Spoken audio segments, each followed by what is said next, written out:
Il marche en parlant et après. Ah non, je vous arrête. Il parle en marchant, ça n'a rien à voir. Si vous le dites. Tant qu'il circule, il peut bien causer si ça lui chante. Salut de toi. T'es peut-être pas au courant, mais tu viens d'atterrir sur un podcast un peu particulier. Tous les week-ends, je me lève avant le reste du monde pour aller marcher en forêt en cogitant à voix haute. Et le pire, c'est que j'enregistre tout ça, son et images. Donc si là t'es sur une plateforme d'écoute, n'hésite pas à passer sur la chaîne YouTube pour profiter du paysage et de ma ravissante ganache. Et au fait, moi c'est Basile, mais on m'appelle le B. Maintenant qu'on s'est présenté, tu vas pouvoir écouter Gambade et Gamberge.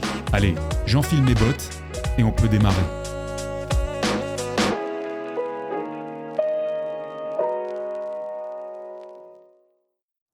Hello tout le monde, comment ça va ? Moi ça va bien de mon côté. J'ai la tête qui déborde, qui va exploser de réflexions, de pensées, de sujets, de bandes passantes un peu saturées. Donc il y a tout ce qui est pas très intéressant, type le boulot. Enfin, c'est pas que le boulot est pas intéressant, mais les tâches et les choses auxquelles il faut penser à cause du boulot, à cause des impératifs, etc. Et puis il y a tout ce qui vient en plus, qui émane notamment des rencontres que je peux faire, des sujets imprévus que j'aborde avec certaines personnes. La semaine dernière, il me semble vous avoir parlé de Matteo De Oliveira, qui est un créateur de contenu plus que prometteur, avec qui j'ai beaucoup échangé récemment et avec qui on prépare des choses, pour l'instant qui restent dans l'ombre, parce qu'on préfère sortir les choses et en parler une fois que c'est sorti plutôt que créer une légende avant d'appliquer la moindre action pour qu'au final peut-être rien ne sorte. Donc restez vigilants, mais il se peut que des choses arrivent très bientôt avec le jeune Matteo. Mais il se trouve qu'en ce moment j'ai beau être débordé entre guillemets, sans jouer au ministre, mais littéralement débordé en termes d'agenda. Je rencontre quand même pas mal de monde. Et je rencontre des gens assez incroyables. Ça peut venir de mon activité, ça peut être des rencontres que je fais par mon activité, donc des gens qui me sollicitent pour que je les accompagne au niveau sales, au niveau vente, business development, etc. Et parfois c'est aussi le fruit du hasard.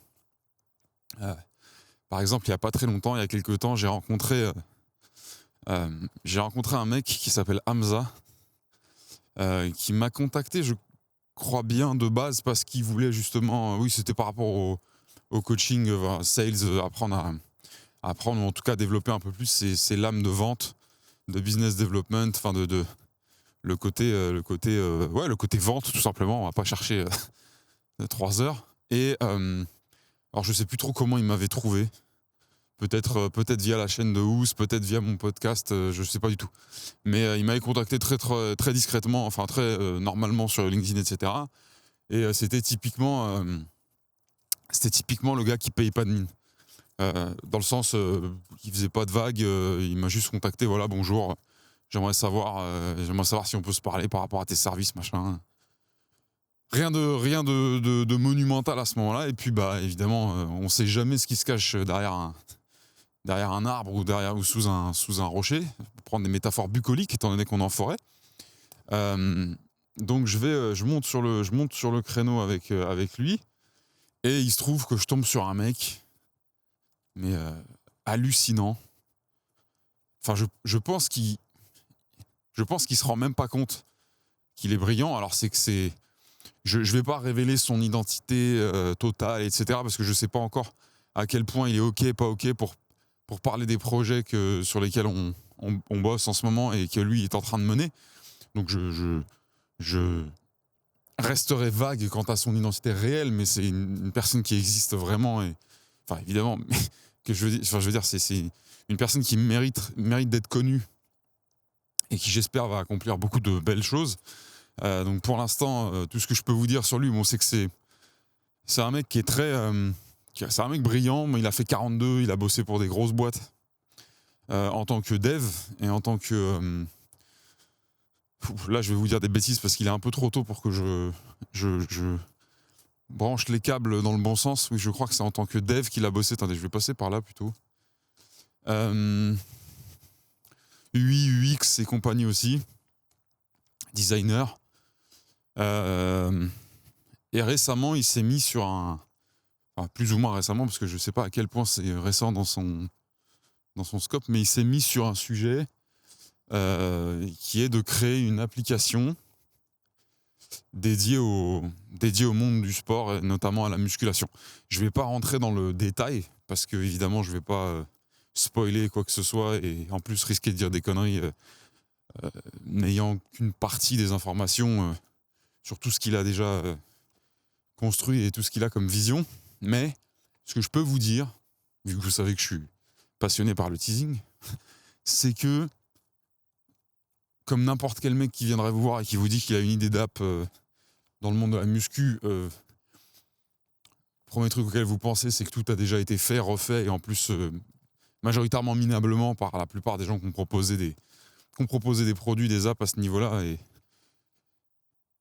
que ce soit des très grosses structures ou des toutes petites, hein, pour des raisons qui sont assez simples, c'est que, enfin je sais pas d'ailleurs si c'est vraiment simple, mais c'est qu'il y a peu de gens qui vont faire un effort réellement important de décodage et de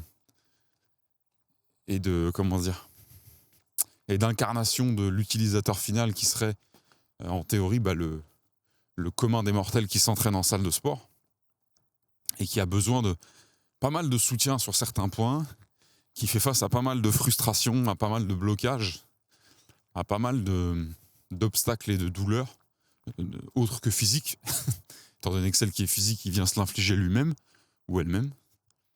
Mais j'ai jamais vraiment trouvé des... Alors je vous dis pas spécifiquement de quoi il en retourne, parce que j'ai pas envie de... Voilà, je vous dis, j'ai vraiment aucune envie de spoiler. Alors, vous auriez raison si vous me balanciez que de toute façon, je pourrais dire ce que je veux, il va rien se passer, personne ne va lui voler son app, personne ne va faire quoi que ce soit. Oui, vous avez raison. Il ne faut pas avoir peur de montrer ses idées si vous êtes vraiment en train de les exécuter. Comme on l'a dit, je ne sais plus à combien de reprises dans ce podcast et dans ces divers épisodes, les idées, on n'en est pas responsable. On est responsable de les exécuter ou d'en faire quelque chose d'autre, et si on n'en fait rien, il ne faut pas se plaindre si quelqu'un d'autre s'en saisit. Mais là, il ne s'agit pas de mon idée, et surtout, on n'est plus du tout au stade de l'idée concernant Hamza. On est bien au stade du projet. Et Hamza, c'est un builder, comme on dit en anglais, un constructeur, un bâtisseur, quelqu'un qui fait, qui fabrique. Et ça, c'est hyper impressionnant à regarder parce que... Enfin bref, je vais finir sur le sujet de la musculation et après, je vous expliquerai tout ce qu'une relation et les échanges intenses avec des gens comme ça peuvent provoquer dans un esprit. Donc en gros, une application dans le monde de la musculation, où comme je vous l'ai dit, il y a eu pléthore de propositions plus ou moins intelligentes, plus ou moins intéressantes, plus ou moins bien faites, mais rarement très proches des gros besoins, en réalité, des grosses propositions de valeur potentielle qu'on attendrait dans ce domaine-là. Et l'application d'Hamza, je peux vous dire, d'ailleurs de toute façon, c'est facile de parler dans le vide, mais le jour où elle sortira, parce qu'elle va sortir, j'en suis certain, j'ai foi en ce mec-là et en son projet. Alors sortir, ça ne veut pas dire qu'elle va cartonner, mais même si moi, c'est tout ce que je lui souhaite, c'est que ce soit un carton planétaire, mais je vous parle de sortir. Le jour où elle sortira, je pense que si vous reliez les câbles et que vous comprenez que c'était de ça dont je parlais, vous ferez « Ah ouais, d'accord. Effectivement, il y avait quelque chose. » L'application d'Hamza, après avoir eu le luxe et le privilège de me l'être fait expliquer par son créateur lui-même, c'est une folie. C'est-à-dire que il n'y a rien de techniquement... Enfin, évidemment, il y a de la technique, il y a du design, il y a tout ce que vous voulez. Il y a plein de bons points, mais pour moi, un produit mérite... comment dire ? Il est tôt pour faire des phrases complexes, mais c'est pas grave, c'est un excellent exercice. Pour moi, un produit ne peut pas mieux briller que s'il brille par sa valeur et sa proposition de valeur. C'est très beau, je suis ravi qu'un produit brille par son design, je suis ravi qu'un produit brille par, je sais pas moi, son modèle économique, etc. Mais la meilleure façon de briller pour un produit, pour une app, pour ce que vous voulez, c'est par sa proposition de valeur, parce qu'il amène à ses utilisateurs.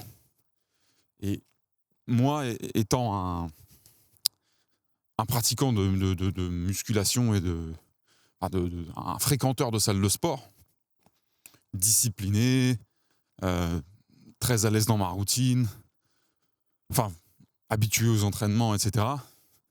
Donc, c'est-à-dire full pile dans le persona des users potentiels de cette app. Je peux vous dire que si demain, et je lui ai dit, ça l'a fait rire, mais c'est difficile parce qu'après on est biaisé, mais je lui ai dit, si demain ton app elle sort, je suis prêt à payer extrêmement cher pour m'en servir. Et en plus de ça, le destin nous le dira, mais il se trouve qu'il se peut que ce soit même pas payant. Mais tout ça, c'est un autre sujet. Je veux encore une fois rien spoiler, rien dévoiler, mais pour revenir sur la proposition de valeur, c'est vraiment génial. C'est-à-dire, il y a vraiment, c'est brillant. Et ce qui va être, j'espère, tout aussi brillant, ça va être la manière dont il va exécuter ce projet. Alors attention, je vous rassure, on n'est pas du tout, comme je vous l'ai déjà dit, sur le stade d'une idée. Hein. Il est déjà bien loin, bien avancé dans tout ça. Je lui souhaite d'avancer encore plus vite. Donc voilà, il m'a sollicité, moi, à la base, je pense, avec une intention d'avoir des conseils et un peu d'accompagnement pour vendre, parce que c'est un builder. Mais même s'il a beaucoup plus de ressources et de compétences qu'il le pense, je pense qu'il se diminue lui-même dans sa propre opinion à ce niveau-là. Voilà, de l'accompagnement pour pouvoir vendre, pour pouvoir faire diffuser, pour éclabousser de tout son entourage et tout l'environnement auquel il va s'adresser avec la valeur de son app, savoir la vendre, savoir en parler, savoir la pitcher, savoir la défendre, avoir des inputs et être challengé sur certains points. Et donc moi, c'est avec un énorme plaisir que du coup, je me suis attelé à faire ça avec lui.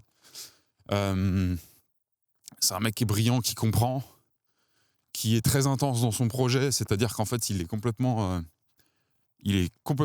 convaincu par son projet, et c'est ça qui est rare et très difficile, sans s'illusionner. C'est-à-dire, déjà, il prend en compte les feedbacks, il va quand même les analyser, les comment dire, il va challenger les feedbacks aussi. Il va pas les prendre comme argent comptant, mais il les reçoit. Et il les reçoit avec humilité intellectuelle. Il va pas se braquer. Par contre, il ne laisse pas non plus ses appuis valser au moindre truc parce que un tel lui a dit ceci ou cela. Et ça, c'est hyper rare. Enfin, c'est rare. Et puis, c'est normal que ce soit difficile à faire. Parce que quand on arrive avec une idée et qu'on y est extrêmement attaché et qu'on est tombé dedans, on risque d'en être tombé amoureux, c'est un peu le danger.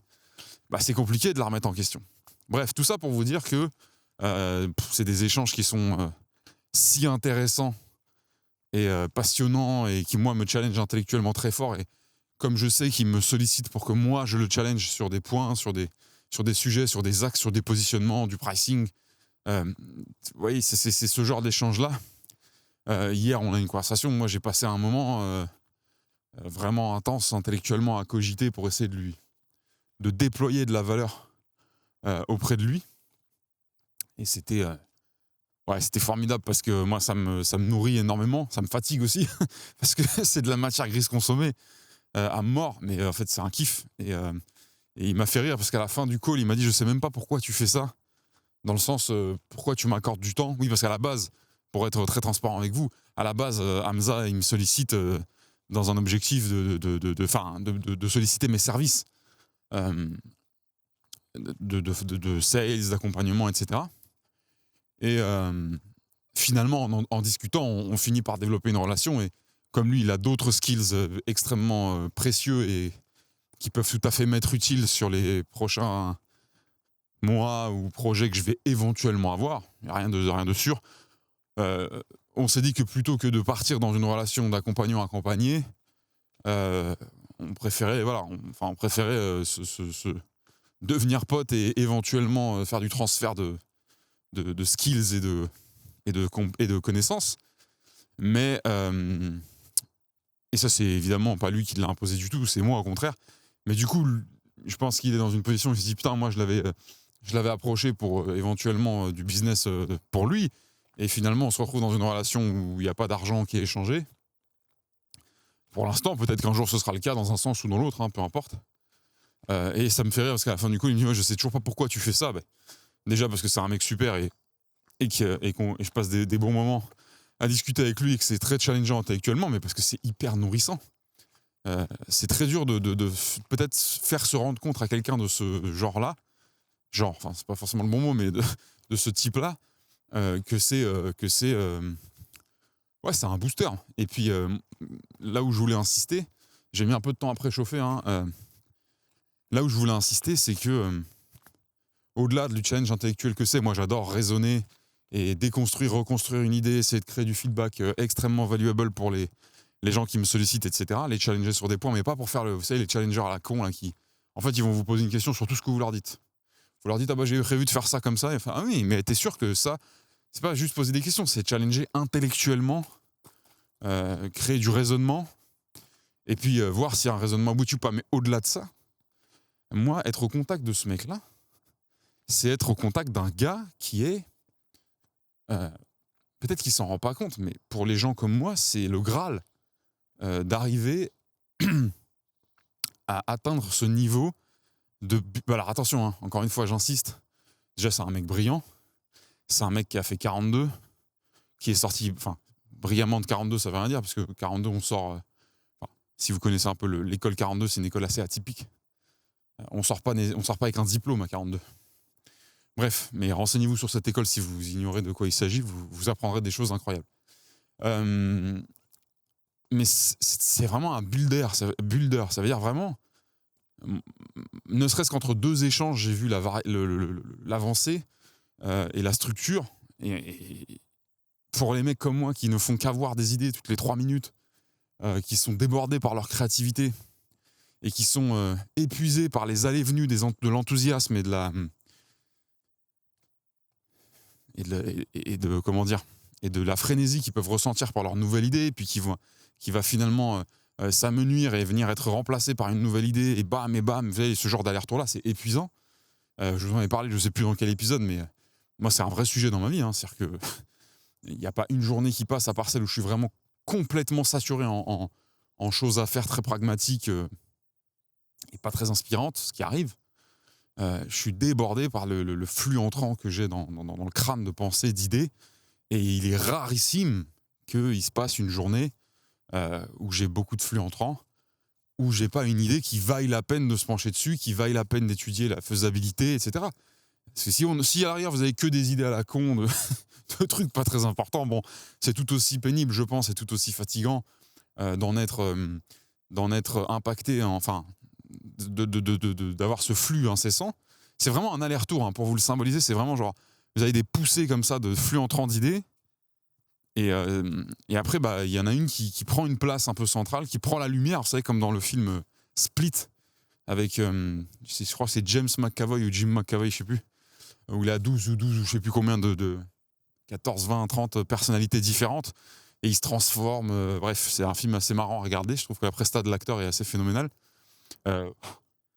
C'est un peu ça, il y a des idées qui s'enchaînent, et puis à un moment donné il y en a une qui prend la lumière, comme ils disent dans le film, c'est-à-dire qui devient celle qui domine le tout, et à partir de là l'esprit peut pas s'empêcher d'essayer d'imaginer sa projection, sa concrétisation, son branding, sa structure, son évolution, sa modélisation économique, etc.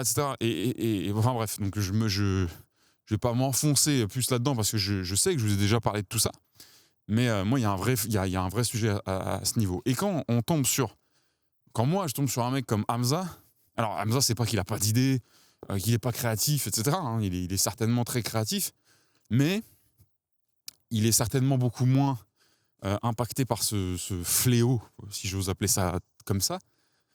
Et en tout cas, c'est un mec qui, une fois qu'il a verrouillé son idée, à savoir celle-ci, l'idée de l'application dont je vous parle, il construit. Mais il construit de manière extrêmement intense. Et c'est impressionnant à regarder. Alors impressionnant, c'est pas, oh là là, comme il est fort parce qu'il a appris à coder, comme il est fort parce qu'il... Non, oui, évidemment, déjà, il y a ça, il y a toutes les compétences techniques qu'il a acquises. Mais encore une fois, ne sous-estimons pas la rapidité d'obsolescence de certaines compétences. C'est surtout la pratique qu'il en a et le fait qu'il en fait quelque chose de concret. C'est bien beau si je vous donne tous les ingrédients pour faire un gâteau, mais si vous ne faites pas un gâteau, ça restera des ingrédients. Je ne sais pas si cette phrase a une valeur philosophique, mais tant que ce sont des œufs, de la farine, du lait, du sucre et du chocolat bien rangés dans leurs emballages dans votre placard, on parle uniquement de denrées divisées alimentaires stockées. Le jour où vous me sortez un beau gâteau bien glacé, bien monté dans une assiette prêt à être coupé, là on est sur autre chose, on est sur un produit fini très différent. Bref. Et donc moi passer du temps avec Hamza, ça me booste en termes de volonté, en termes de, pas de volonté mais, attendez, je me gratte, oui, ça arrive. Pas de volonté mais de c'est moteur quoi, là hier j'ai eu un call avec lui, entre deux grosses sessions de formation que j'exécute en ce moment, comme je vous l'ai expliqué avec des bizdev. Je suis revenu, j'étais boosté à 600%. Et le problème, parce qu'il y a bien un problème dans cette équation-là, sinon pourquoi je vous bassinerais avec ça de mon matin? Alors c'est pas un problème, c'est un phénomène, mais c'est que, en fait il m'a dit une phrase hier, il partage, on a une passion commune, mais qui n'est pas une vraie passion, je pense pour lui, mais qui est juste de la culture. On partage en tout cas une affection pour Naval Ravikant et son travail. Maintenant, je n'explique plus qui est Naval Ravikant, c'est fini dans ce podcast-là. Pourquoi ? Parce que je vous ai annoncé qu'il y aurait de toute façon un format dédié à Naval. Mais parce qu'au bout d'un moment, à force de vous citer Naval, si vous ne savez pas qui c'est, si vous n'avez pas le réflexe d'aller vous documenter, je ne peux plus rien pour vous, moi. Donc, on a cette affection commune pour le travail de Naval. Enfin, le travail, oui, mais aussi les sorties de Naval, si j'ose dire. Et il dit, il m'a parlé de cette citation qui est très vraie, qui est bien quelque chose que Naval explique, c'est que si vous êtes un builder, c'est-à-dire quelqu'un qui construit les choses, qui construit, ça peut tout à fait être dans le terme littéral du terme, que je construis une maison, mais quand on parle d'un builder dans le côté app, SaaS, tech, start-up, ce que vous voulez, produit, machin, c'est quelqu'un qui conçoit, mais qui vraiment, pierre à pied, oulala. Vous l'avez celui-là ? Les petits AVC, il en faut au moins un par épisode pour vous divertir, je le sais. Pierre après pierre, qui va vraiment monter un produit et qui va avancer. Avec cette notion en plus qui est très marrante à regarder, c'est cette notion de MVP, donc de Minimum Viable Product, c'est-à-dire la version la plus petite, la moins coûteuse, la moins lourde, la plus épurée, la plus simple et rudimentaire possible, atteignable pour une première version, mais qui crée, ou en tout cas qui permet de quand même vérifier la traction et le fit avec le marché. C'est très difficile de faire ça quand on arrive avec une idée qu'on aime, qu'on a envie de défendre, qu'on a envie de pousser dans son maximum, etc. Je sais plus où je voulais en venir, mais en gros, Naval dit, si vous êtes un builder, donc quelqu'un qui sait faire ça, et qu'en plus vous avez du talent et de la compétence en sales, donc en vente, si vous savez vendre, et encore une fois, vendre, c'est pas le mec de Darty qui vous vend votre imprimante jet d'encre en vous plaçant en plus une garantie, ça c'est pas de la vente, enfin, même si en soi c'en est, mais c'est pas du tout ce dont on parle. La vente, c'est être capable de faire passer les idées, de faire passer les messages, de faire voir la valeur.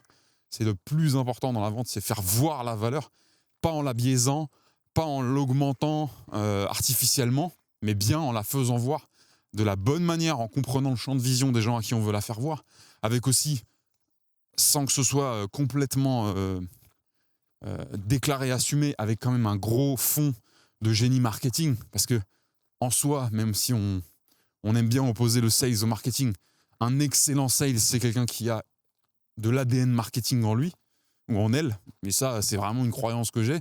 Est-ce qu'un excellent marketeur, c'est quelqu'un qui a de l'ADN sales ? Je sais pas. Je sais pas si c'est réciproque. Bon, vous vous rendez pas compte, mais là, comme je passe sur le soleil, je sais pas si ça se voit à l'image. Je vois les filaments de toile d'araignée que j'ai accumulés, mais c'est incroyable.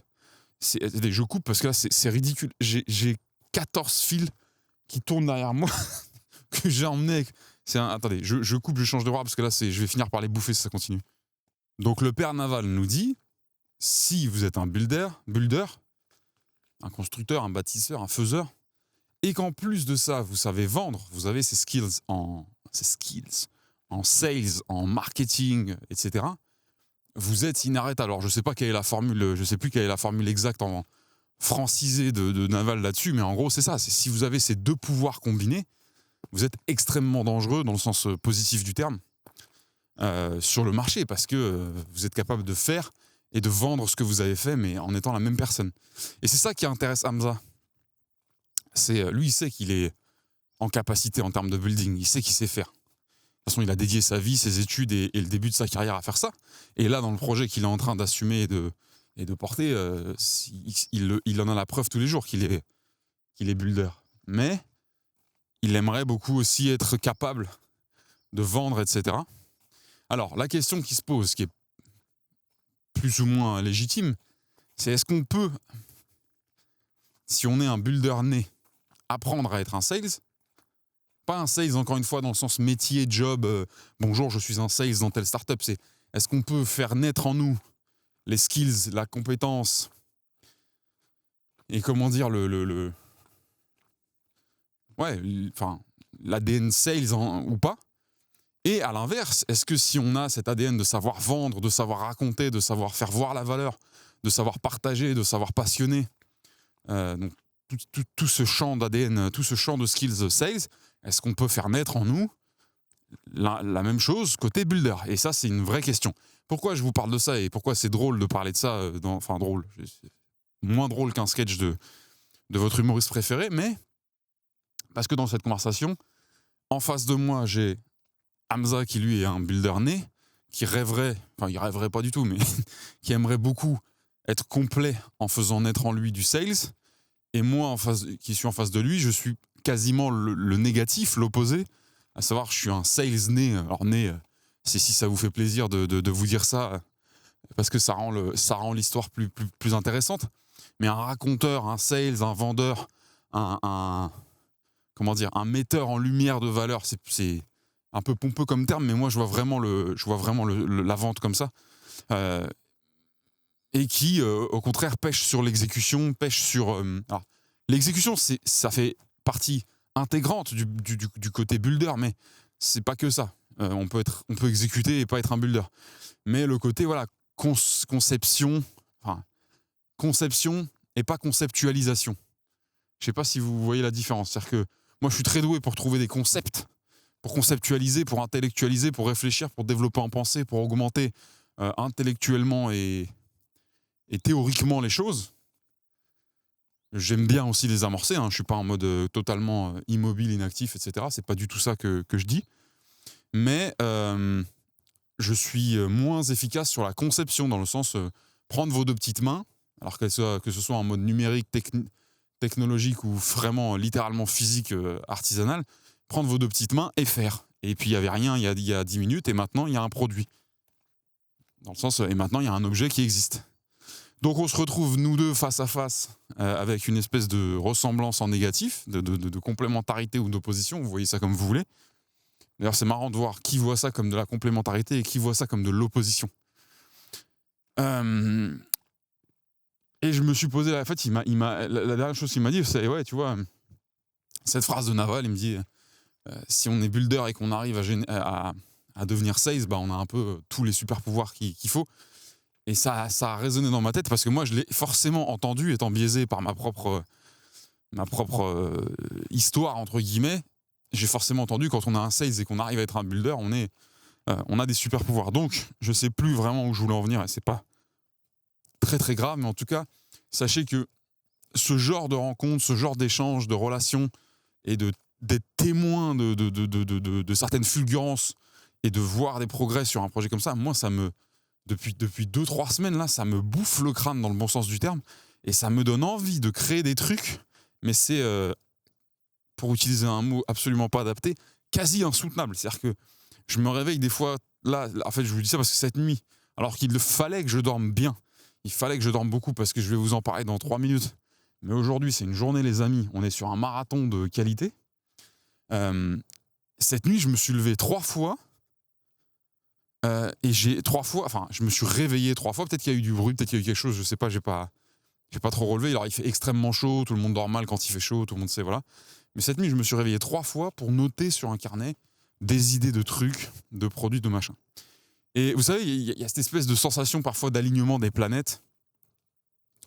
Alors, c'est un grand mot, mais moi je vous ai déjà parlé dans le podcast d'un mec que j'adore, qui pour moi est la définition d'un créateur de contenu, c'est Théo Maréchal. C'est-à-dire, quand je dis pourquoi la définition d'un créateur, c'est parce que c'est quelqu'un qui a conçu son branding, qui a conçu son personal branding et son identité, enfin, il n'a pas conçu son identité, mais qui a mis son identité au service de sa passion, qui est, on va dire, le no-code / la productivité / il a un gros faible pour Notion, le logiciel.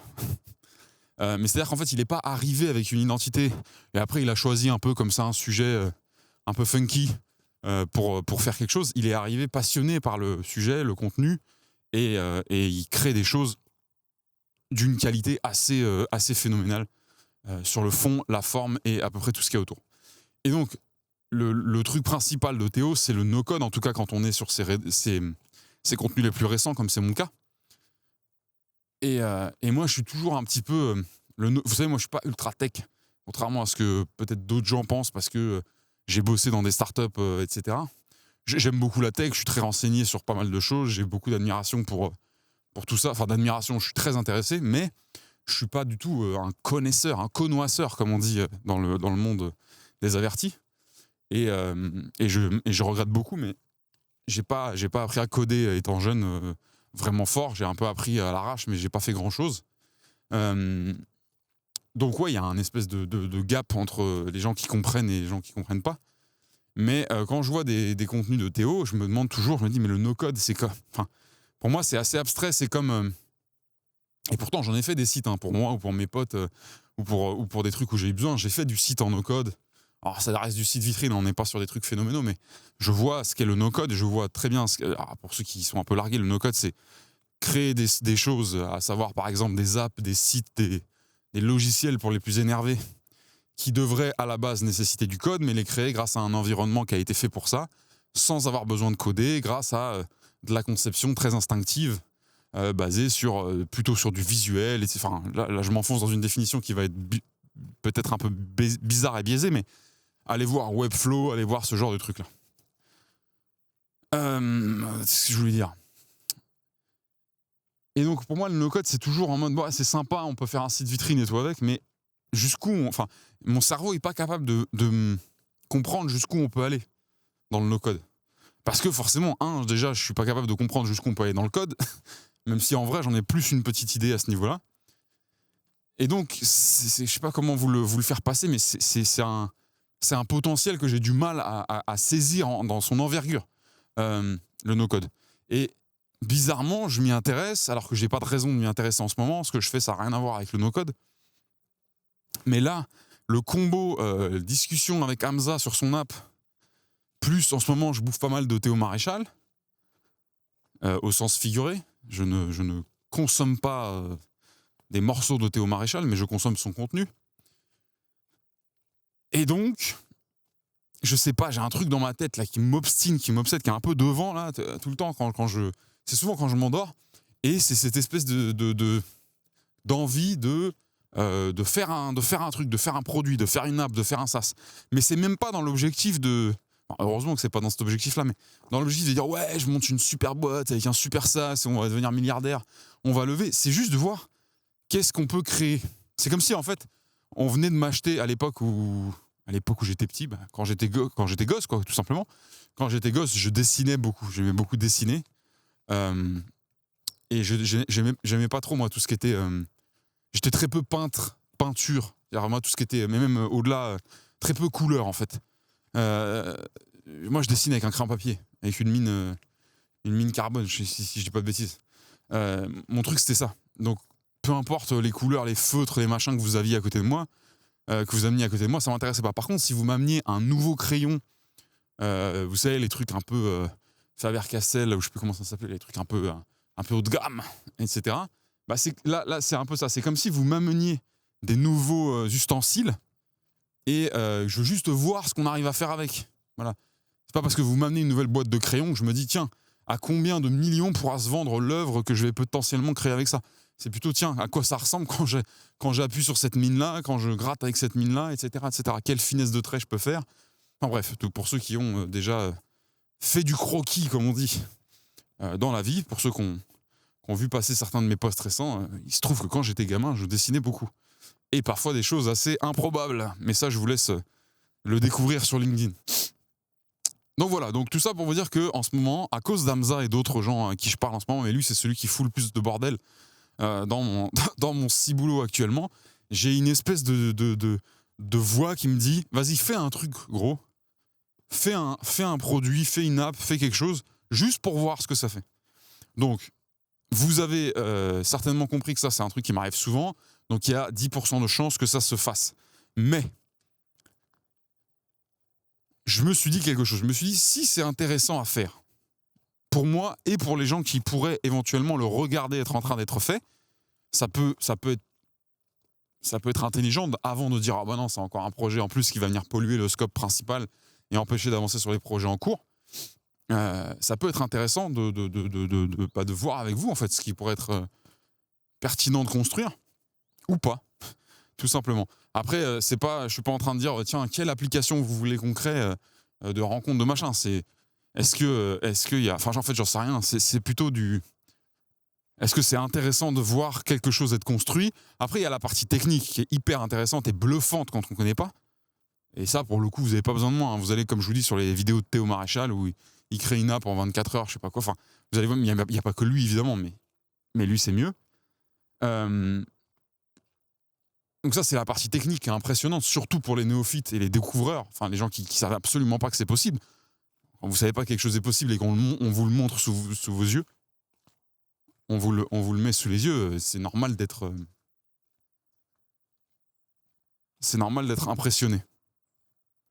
Mais ce qui est intéressant, c'est, pour moi, hein, la beauté dans ce genre de projet-là, c'est le tout, c'est ce qu'il y a autour. C'est-à-dire, oui, on construit, mais on a construit sur un pari, ensuite on construit sur des retours, on construit sur un problème qu'on a identifié, on construit sur du feedback, on construit sur de l'itération, et on construit dans l'objectif d'en faire quelque chose de supérieur. Donc il y a tout ce qui va avec, il y a la recherche, il y a la connaissance, la compréhension, le ciblage des utilisateurs, et puis après il y a comment on communique avec eux, comment on leur fait voir la valeur, comment on leur offre le produit. C'est pas que l'app en termes techniques qui m'intéresse de construire, c'est l'entreprise, dans le sens, pas l'entité société numéro de SIRET déposée au registre du commerce, mais l'entreprise, c'est l'initiative business que c'est de dire ok, il n'y avait rien hier et aujourd'hui j'ai créé quelque chose de nouveau théoriquement et je vais voir si j'ai un market fit, si j'ai des gens qui sont prêts à payer pour ce que je fais ou en tout cas qui sont prêts à m'aider à aller vers la version la plus payante. Récemment, d'ailleurs, pour vous donner un petit insight, un petit tips, je me suis mis à regarder, tout à fait par hasard. D'ailleurs, c'est une réaction que j'ai eue. C'est-à-dire que je sais tous les ans, enfin tous les X mois, je me refais la réflexion de putain, il faut que je lise plus de Paul Graham. Paul Graham qui est un des co-founders, enfin le fondateur ou peut-être le cofondateur, je sais pas, c'est pas que le fondateur de Y Combinator, donc qui est une entité légendaire de la Silicon Valley, une sorte d'incubateur VC, fonds d'investissement dans les startups les plus prometteuses du monde. Et Paul Graham, c'est un cerveau assez difficile à égaler en termes de brillance et de qualité de vision sur notamment le business et le monde des startups et de la tech particulièrement, même s'il a plein d'autres sujets sur lesquels il est très pertinent. Et il a son propre site, enfin son propre blog, il a écrit sur pas mal de choses, il a écrit des livres, etc. Mais je vous l'ai déjà dit, vous le savez, la lecture est un peu une douleur, c'est un peu douloureux pour moi. C'est des choses qui sont pas faciles à faire, qui est vraisemblablement chronophage pour beaucoup de monde, mais particulièrement pour moi, dans laquelle il y a assez peu d'intensité quand je l'exécute et qui me marque assez peu. Et donc j'essayais de lire du Paul Graham. Enfin, c'est pas que j'essayais, je le faisais, mais c'est toujours très décousu, très dispersé, etc. Et un jour, par hasard, je me rends compte, parce que j'avais jamais regardé avant pour voir si ça existait, je me rends compte que Y Combinator, donc YC, cette fameuse entité dont je vous parle, a une chaîne YouTube. Alors, j'ai pas encore vu la tronche de Paul Graham sur la chaîne YouTube de YC, même si je suis à peu près sûr qu'elle doit y être quelque part, mais il y a plein d'autres gens à Y Combinator qui sont tout aussi brillants, qui marchent tout aussi bien intellectuellement et qui ont des choses tout aussi pertinentes. Et j'ai commencé à regarder un peu leurs vidéos et c'est très bien fait. Il y a un gros budget de production il y a un beau budget de production, donc les contenus sont d'une extrême qualité techniques, mais ils sont aussi d'une très grosse qualité de fond. Alors bien évidemment, on a envie de rentrer beaucoup plus deep dans les sujets qu'ils abordent parce que ils savent très bien de quoi ils parlent et on aimerait bien en savoir plus, mais en même temps c'est qu'une chaîne YouTube, c'est pas une école où on parle avec eux pendant 1 an. Et je sais plus pourquoi je vous disais ça. Ouais, si, il y avait une vidéo qui est très bien, je ne saurais pas la retrouver, mais où il parlait du MVP et où il parlait du fait qu'il faut d'abord sortir quelque chose et après commencer enfin, je vais pas le dire correctement, mais il faut d'abord sortir quelque chose et après construire. Dans le sens, la priorité, c'est de foutre quelque chose sur le marché, le fameux MVP, donc dans sa version la plus rustique, rudimentaire, dénudée, simpliste, minimaliste possible. Et après que vous l'ayez proposé, mais parce que c'est sorti, parce que ça existe, après, allez commencer à récolter les retours, les machins, et construire l'app avec les gens qui acceptent de commencer à l'utiliser. Et ce qui était marrant, c'était à quel point le bonhomme qui faisait la vidéo insistait sur le fait que il disait, mais tout le monde dit, de toute façon, personne ne veut utiliser mon produit tellement il est merdique. Et c'est vrai qu'il y a des MVP, quand on la regarde, on se dit, mais en fait, qui veut se faire du mal à utiliser ça ? Tellement c'est simplet, tellement c'est encore rien et tellement ça sert à rien, personne ne va se faire mal. Et puis, en général, un MVP, c'est aussi très casse-gueule, c'est-à-dire que ça fonctionne pas très bien, il y a plein de choses qui merdent, qui bug, etc. Et lui, il explique, le gars dont je vous parle dans la vidéo, que c'est pas du tout un problème et qu'il y aura quand même des gens qui seront prêts à utiliser votre MVP parce que ce qui les intéresse, c'est pas votre MVP, c'est ce que vous allez potentiellement faire du produit. Et donc, pour revenir plus sur eux, s'ils croient qu'il est intéressant de vous accorder du temps et de l'utilisation et de l'attention, c'est parce que ils ont un énorme problème et qu'ils ont l'impression que votre produit, qui aujourd'hui est éclaté au sol et pas du tout efficace pour régler le problème totalement, va, s'il évolue correctement, notamment grâce à leur retour, devenir la vraie solution à leur problème. Alors, il prend une métaphore qui est très chelou, mais c'est pas grave. Elle était tellement chelou qu'elle m'a marqué, c'était peut-être un excellent moyen mémotechnique. Il dit, imaginez que vous avez donc là on parle des potentiels utilisateurs qui accepteraient de travailler avec un MVP et de l'évaluer pour vous et de vous faire leur retour et de vous aider à construire ces versions suivantes. Imaginez qu'en fait vous parlez avec des gens qui ont les cheveux en feu, qui ont la tête qui est en train de brûler. Eux, ce qu'ils aimeraient, c'est un extincteur, un énorme seau d'eau, etc. Et vous arrivez avec une brique. Elle est trop drôle, son histoire, parce que vous arrivez avec une brique, mais en gros, là, pour faire simple, il n'y a rien d'autre autour. C'est-à-dire que ces utilisateurs-là, il faut aussi remettre les choses dans un contexte un peu plus intelligible. C'est que s'ils investissent dans votre produit, investir pas dans le sens argent, investissent leur temps, leur attention et leur bande passante d'utilisation dans votre produit avec l'espoir que ce produit grandisse et devienne quelque chose de meilleur, c'est parce qu'ils ne trouvent rien d'autre ou que tout ce qu'ils ont utilisé auparavant n'a finalement pas tenu ses promesses et n'a pas été efficace. Donc, c'est pour ça qu'ils sont ouverts à vous, hein. Sinon, évidemment, ils vous regardent un petit peu comme un demeuré. Mais donc, c'est comme s'ils avaient leurs cheveux en feu, ils ont ouvert tous les tiroirs, ils n'ont pas trouvé d'eau, ils ont cherché dans tous les coins de la pièce, ils n'ont pas trouvé d'extincteur, ils n'ont pas trouvé ce qu'ils cherchent. Et là, le seul truc qu'on leur propose, c'est un mec qui a une brique dans la main et qui leur tend. Et il dit, le mec dans la vidéo, il dit, et du coup, ils vont prendre la brique et ils vont se taper sur la tête avec pour essayer d'éteindre le feu. Alors, je suis pas certain que ça me viendrait à l'esprit, parce qu'en fait, si vous vous tapez sur la tête avec une brique, autant vous taper avec autre chose, de moins dur. Mais là, on divague et on fait du mauvais esprit. Mais voilà, en gros, j'ai trouvé la métaphore assez ubuesque et très... Pardon, excusez-moi, j'ai eu un truc qui est rentré dans la narine. Ça devait être très, très agréable à regarder. Très drôle et très décalé, mais c'est très efficace pour être retenu, du coup.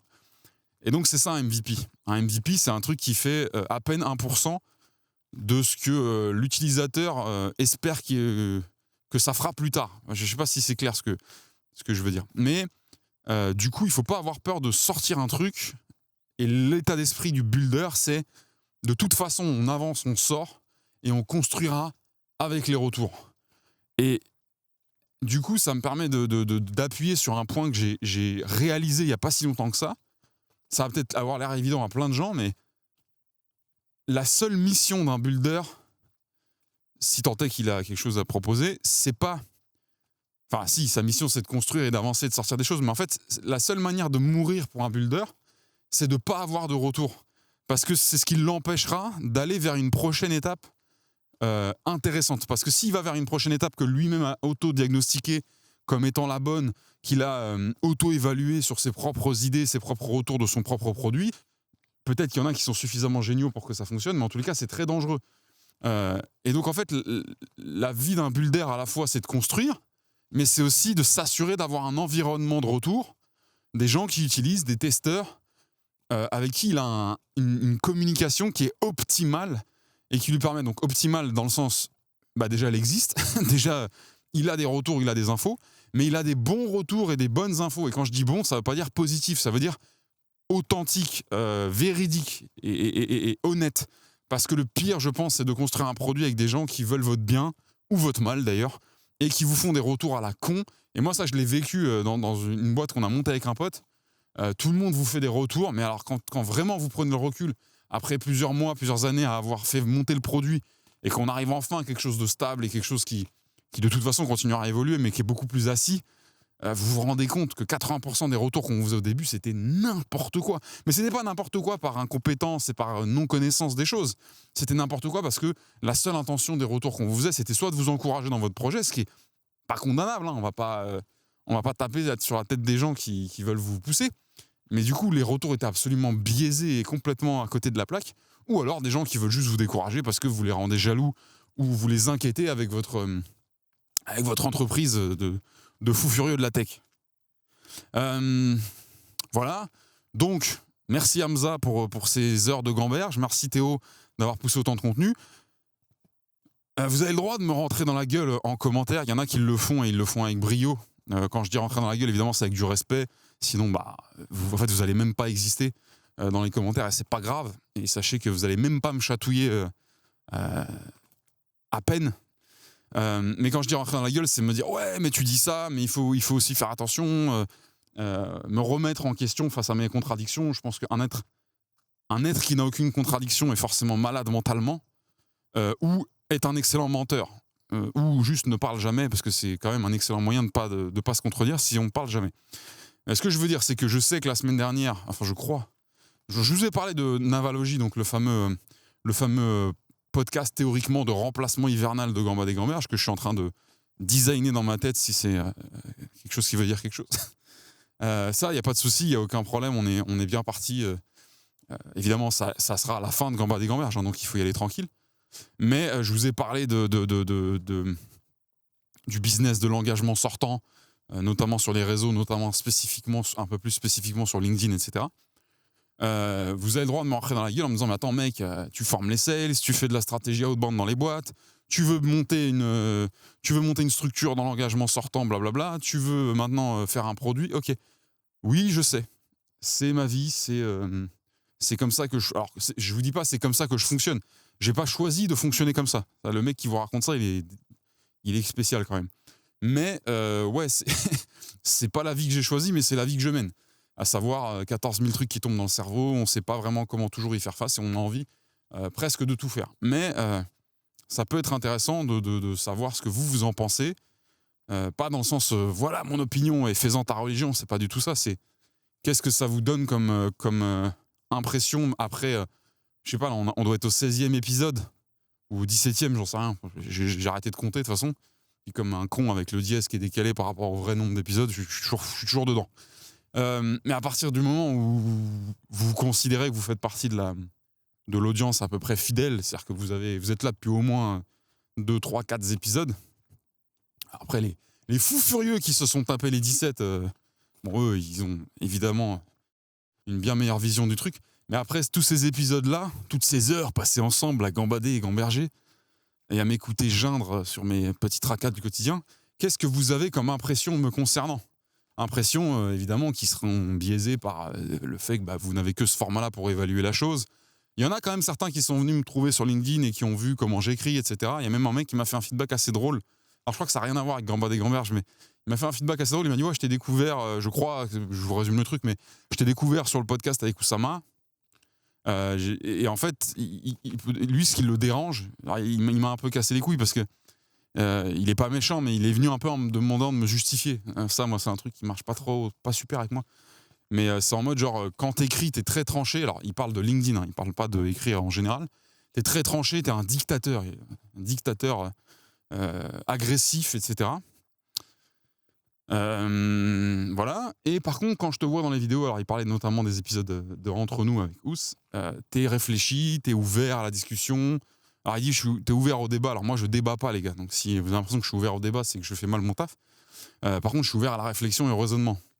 Mais voilà, et j'ai trouvé ça très drôle qu'il me fasse ce retour, enfin drôle, très intéressant qu'il me fasse ce retour de la dissonance qu'il pouvait y avoir entre la perception la perception de ma personne, ouais, si, par l'écrit et via la vidéo. Alors j'ai essayé de lui répondre sans être méchant, en lui rappelant juste que la manière dont il tournait le message, c'était un peu genre vas-y, justifie-toi, mec, c'est quoi ce bordel? Moi, je suis pas très fan de ce genre de truc-là. Si t'es intéressé, si tu veux discuter, viens, on a une discussion. Arrive pas en mode tu me demandes des comptes. Mais c'est resté très cordial entre nous. Mais par contre, j'ai essayé de lui expliquer que s'il n'en avait pas conscience, évidemment qu'en vidéo, où on a l'audio, la vidéo et le verbe, on a un nombre de paramètres et d'informations disponibles à notre disposition, forcément, pour interpréter, qui sont nettement supérieurs à juste des mots posés noir sur blanc dans un texte. Quand moi j'écris, 80% de la perception de l'écrit et de tout ce qui n'est pas verbal des textes appartient à celui qui le lit, à celui qui l'imagine. Quand vous me voyez m'agiter ou pas dans un podcast, à parler fort, pas fort, avec une grosse voix, dire des mots, parler vite, avec une certaine grimace ou quoi, là, c'est pas vraiment à vous que ça appartient. Il y a très très peu de place pour votre propre interprétation. Donc voilà, c'était une petite aparté pour parler de ça, mais c'était très drôle. Et ce que je voulais dire, c'est que revenons-en à quel est l'impact, quelle est l'impression que pour les fidèles et puis pour ceux qui me connaissent pas, hein, j'embrasse très très fort les amis Jérémy, Simon et tous les frères, etc. qui me font du feedback pas quotidien parce que c'est pas non plus à cette fréquence-là que je sors des épisodes, mais extrêmement régulier, extrêmement bienveillant mais honnête. Donc j'enlève les gens qui me connaissent dans la vraie vie parce que j'ose maintenant pouvoir prétendre que dans mon audience, il n'y a pas que ma grand-mère, ma tante et mes potes d'enfance. Il y a quand même maintenant des gens qui me découvrent grâce à YouTube. Et ça fait hyper plaisir. Je ne sais pas pourquoi ça me fait plaisir d'ailleurs. J'étais content dès le début de faire ce truc-là et de voir qu'il y avait des gens de LinkedIn qui passaient de LinkedIn à YouTube pour me suivre. De savoir qu'il y avait des gens qui me connaissent et qui m'aiment déjà bien, qui me suivent. Mais savoir que maintenant, sans qu'il y ait la moindre puissance dans ce podcast en termes d'audience, de visibilité ou quoi, et vous avez compris, c'est pas du tout l'objectif. Mais savoir que maintenant, il y a des gens qui arrivent uniquement depuis la plateforme, donc c'est uniquement natif, quoi. C'est vraiment des gens organiques, natifs de YouTube. C'est marrant, c'est drôle. Peu importe à quelle vitesse ça évolue ou quoi, mais c'est quelque chose de cool parce que ça veut dire que ça paye petit à petit dans le sens d'abord il y avait un transfert d'environnement et maintenant en fait l'environnement où j'ai planté mon truc fonctionne presque un peu de lui-même et petit à petit en fait il va prendre le dessus. Mais donc peu importe que vous m'ayez découvert sur LinkedIn, YouTube ou sur les marchés, peu importe, mais si on se connaît pas, quelle impression pour ceux qui ont suivi plusieurs épisodes et qui m'ont vu un peu osciller et qui ont compris un peu mes problématiques, qui ont compris un peu aussi mes passions, mes manières de procéder, etc. Quel est l'impact, l'impression, et je sais que c'est complètement biaisé, que c'est que de l'interprétation, ce que je vous demande, donc il n'y a aucun problème, mais qu'est-ce que vous ressentez plus? Qu'est-ce que vous me verriez faire de plus? Pas de plus, mais qu'est-ce que vous me verriez faire plus naturellement, à savoir écrire des livres de philosophie, je rigole, vous avez compris, détendez-vous, devenir prof de yoga, monter une agence d'engagement sortant, etc., machin, devenir une espèce je sais pas moi, de Gary Vaynerchuk du pauvre sur des thématiques dont je vous ai parlé dans les épisodes précédents, me spécialiser. Il y a un mec qui m'a fait un feedback très drôle l'autre jour, il m'a dit, je sais plus comment il m'a tourné ça, mais en gros, il avait rarement vu des gens faire autant de podcasts différents. Alors en fait, lui, il croyait que... Pardon. Il m'a vu dans Sans Permission, il m'a vu dans Entre nous, il m'a vu dans le podcast je sais plus quel podcast où j'ai été invité, il m'a vu dans Gambad et Gamberge, et il a cru qu'en fait c'était moi qui tenais tous les podcasts. Alors moi, je ne tiens que Gambad et Gamberge, et je co-host, je co-anime Entre nous avec Oussama. Excusez-moi, j'ai des toiles d'araignée dans les yeux, c'est insupportable. Ça, je vous avoue que ça casse littéralement les couilles, les toiles d'araignée qui s'accumulent avec avec le chemin. Et donc, il m'a fait un feedback trop drôle. Il m'a dit, toi, en fait, tu peux devenir genre je sais plus comment il m'a sorti ça, un terme de noblesse, le vicomte ou je sais pas quoi, du podcast, où tu peux genre sortir 14 formats différents, grâce justement à, il revenait sur la créativité, le fait de trouver des concepts en permanence, etc. Et ça restera cool. Donc ça peut être carrément un métier. Imaginons que j'ai genre 10 podcasts disponibles. Ça devient mon métier de faire des podcasts et d'en être l'animateur principal, parfois des podcasts solo, parfois des podcasts à plusieurs.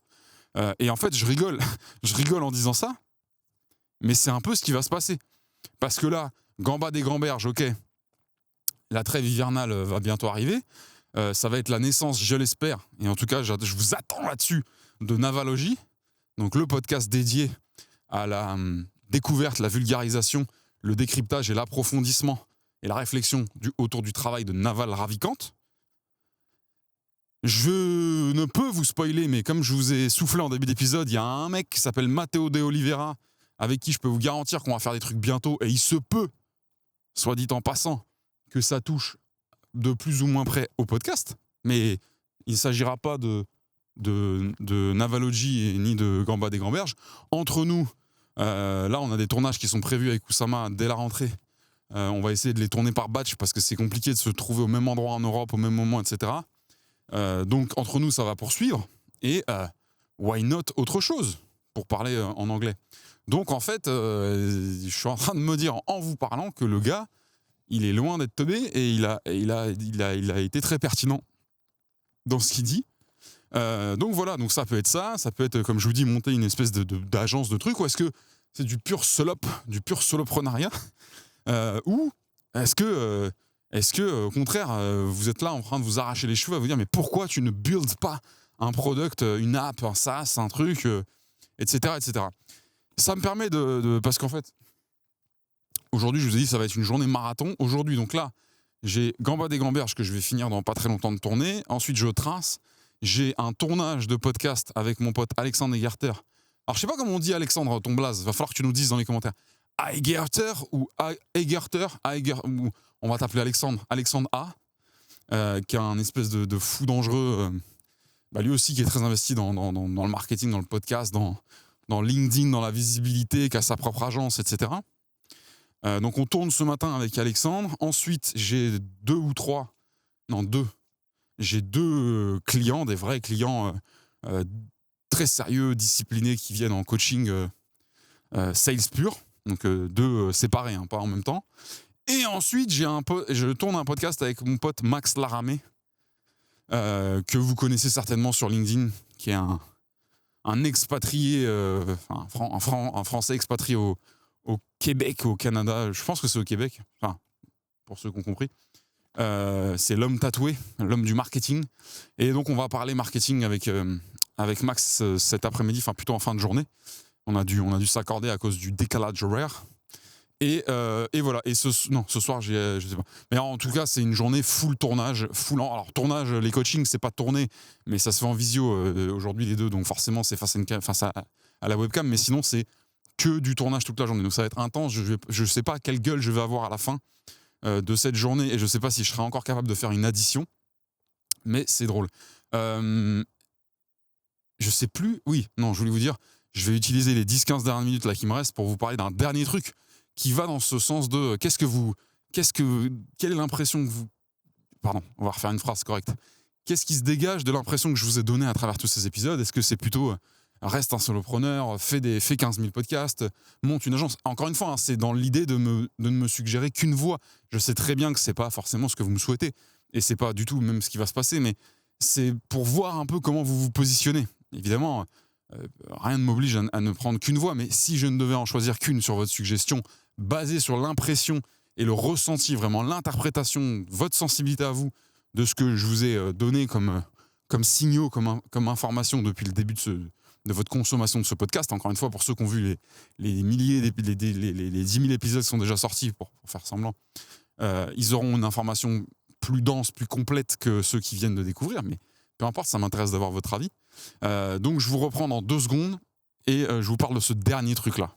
Ce dernier truc, qui pourrait être une voie totalement superflue, à côté de la plaque ou au contraire être dans le mille par rapport à ce qui pourrait être intéressant d'exécuter, c'est... Alors, on va commencer par un mot qui veut dire quelque chose, mais qui, vous allez le voir, va évoluer assez rapidement grâce à notamment encore une rencontre que j'ai fait très récemment, cette semaine, pour être très honnête avec vous. Il s'agit de la conférence. Alors là, il y en a peut-être certains d'entre vous qui ne comprennent pas trop où je veux en venir.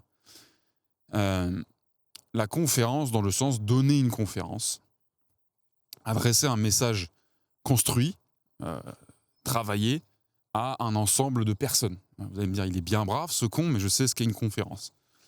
Il faut savoir, comme je vous l'ai déjà expliqué, que moi, je donne des cours, alors je forme, entre autres, des bizdev, du sales, des bizdev, etc.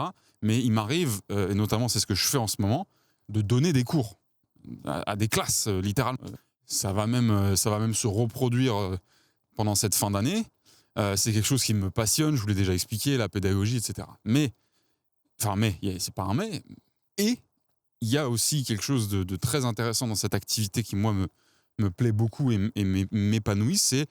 alors, c'est pas en soi, c'est pas une fin en soi, mais la prise de parole en public devant un groupe, c'est pas une fin du tout en soi, c'est pas ça qui me passionne, mais ça m'apporte beaucoup.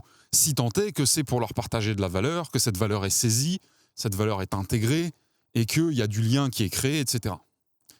Moi, la prise de parole en public, c'est quelque chose qui est pas un problème, dans le sens, je sais que c'est très à la mode de jouer au fragile et de dire qu'on n'ose pas parler et qu'on a dépassé ses peurs pour prendre la parole en public et surmonter. Ah oui, alors il y a un truc qui m'insupporte. Ce sera une digression, mais celle-là, elle est nécessaire et elle est cadeau. C'est la connerie là, des gens là, qui veulent vous vendre des formations en prise de parole en public ou vous convaincre que ce sont des héros parce qu'ils se sont mis à parler devant 5 personnes sur leur terrasse. C'est le truc qui vous rabâche à chaque fois, c'est prendre la parole en public et la peur numéro 1, elle est devant la peur de mourir. Moi, j'ai un peu du mal avec la connerie et vous sentez que là, on m'a piqué. La niaisitude et le vautrage intellectuel que ça peut constituer de croire à ce genre d'absurdité.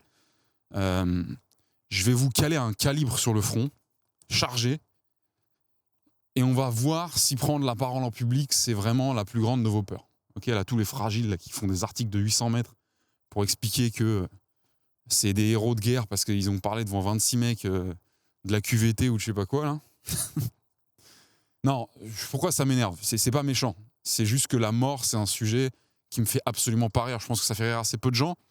Mais la mort, grand bien leur en face, il y a beaucoup de gens qui, pour l'instant, dans leur existence, en ont été préservés. Quand je dis en ont été préservés, ça ne veut pas dire qu'eux ne sont pas morts, évidemment, sinon ça n'a pas d'intérêt. Mais c'est qu'ils n'ont pas encore, et je leur souhaite que ce soit le cas jusqu'à la fin, mais ça serait très bizarre quand même de mener une vie entière de cette manière, n'ont pas encore été, si j'ose dire, ébranlés, prélevés par la mort. Quand je dis prélevés, impactés, c'est-à-dire que personne l'aura, c'est que des proches sont morts, eux-mêmes ont été confrontés à la mort, parfois de manière indirecte, etc., etc. La mort, c'est arbitraire, c'est complètement illogique, et en même temps, la chose la plus évidente, pragmatique et sûre qui arrivera. On peut débattre des heures, sachant que je ne débat pas, comme je le dis, mais on peut parler des heures de ce qu'est la mort, de pourquoi elle nous fait ce qu'elle nous fait en termes de douleur. Moi, j'ai une vie heureuse et j'ai la chance d'être debout et d'être en bonne santé et d'avoir une majorité de mes proches qui l'est toujours. Mais j'ai perdu beaucoup de monde, comme beaucoup d'entre vous, comme beaucoup de gens, tout court. Et parfois dans de la douleur très soudaine, parfois de manière très lente, mais tout aussi difficile et douloureuse. Et la peur de mourir, la peur de voir ses proches mourir, c'est pas quelque chose avec lequel je rigole du tout. Mais vraiment pas du tout. Ça me fait pas du tout... quand je dis rigole, c'est à prendre à la légère. C'est-à-dire que les gens qui se permettent des écarts de sens pour servir leurs intérêts et leur marketing, j'ai un peu envie de leur rentrer une grande gifle slicée en pleine mâchoire. Et surtout ceux qui vous racontent qu'il y a des choses plus dures, plus flippantes, que la mort. Surtout ceux qui vous racontent que ces choses-là, plus dures, plus flippantes, etc., que la mort, c'est prendre la parole en public. Putain. Les amis, arrêtons ces conneries, s'il vous plaît. Mettez des slices dans le museau des gens qui se permettent de vous raconter des trucs comme ça. Pourquoi je vous dis ça ? Parce que déjà, c'est une connerie absurde. Eux, ils vous rendent ça au forceps dans le cervelet pour vous faire croire que si demain, vous osez vous lever, prendre le micro qu'on vous tend et parler devant 10 personnes, vous allez être un héros de guerre et vous aurez surmonté une peur plus grande que la mort. Déjà, non, désolé de vous dire ça. Après, attention, hein, j'enlève rien au fait que c'est extrêmement dur de prendre la parole en public, surtout pour les gens qui sont atteints de timidité, de blocage, de stress, de plein de choses. Je ne réduis pas la difficulté.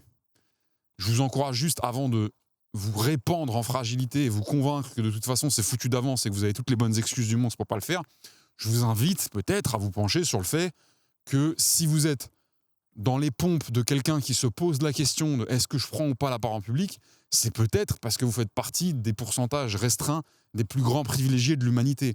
Allez voir un gamin qui est en train de claquer lentement de déshydratation et de malnutrition au fond du Burkina Faso, demandez-lui s'il veut prendre la parole en public à condition d'être logé nourri blanchi, je vous garantis qu'il vous fait une conférence 24 heures sur 24, le mec.